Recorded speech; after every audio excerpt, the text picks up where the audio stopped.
There are laws older than any court, older than any religion, older than any bloodline they used to intimidate you, and the narcissist violated every single one. There is a spiritual law that governs all energy exchanged between human souls. What you take without consent, you owe.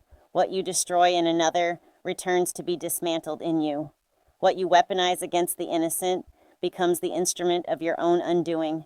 The narcissist did not stumble into your life by accident. They were sent to a chosen one, because only a chosen one carries enough light to reveal what lives in the dark.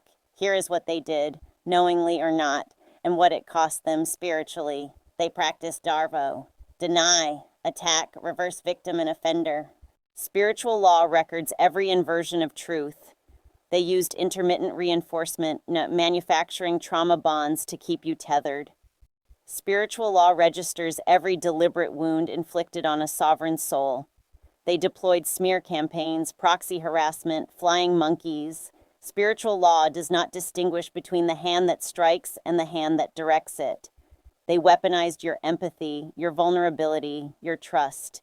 Spiritual law calls this an extraction, and extractions require full repayment. They violated the sacred covenant of relationship, and they did it with full awareness that you were trying to love them. But here is the most damning truth. They did all of this believing there would be no consequence, that their charm would protect them, that their connections would shield them, that your silence meant they had won. This is the narcissist's fatal spiritual error, confusing your grace with weakness, your patience with permission, your departure with defeat.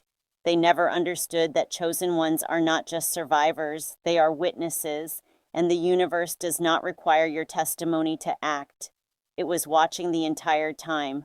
So what are the consequences of violating divine spiritual law? The mask begins to slip, not when you expose them, but when the frequency they stole runs out. The alliances they built on lies begin to fracture, because deception cannot sustain its own architecture. The supply dries up, because every chosen one they targeted eventually awakens. The isolation they designed for you becomes the cell they live in. The narrative they constructed collapses, because truth does not require force. It simply outlasts. And the void they spent a lifetime hiding from, the one they used you to never have to face, returns, not as punishment, as completion. You did not need to curse them. You did not need to expose them. You did not need to fight for a verdict no human court could deliver. You only needed to heal, because your healing withdrew the interference and left divine law unobstructed. The chosen one's greatest weapon was never retaliation. It was alignment. Step back into yours.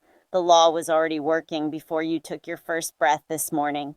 If someone in your life treated you like the law did not apply to them, it did. It always did. You don't have to wait for an apology that will never come.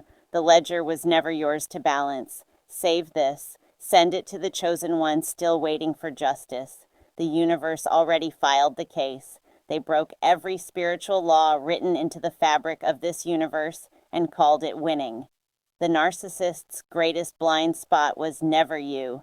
It was the law they couldn't charm, manipulate, or smear their way out of.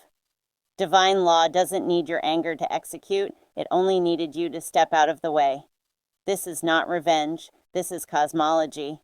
Be sure to like, share, and follow your tribe of alchemists.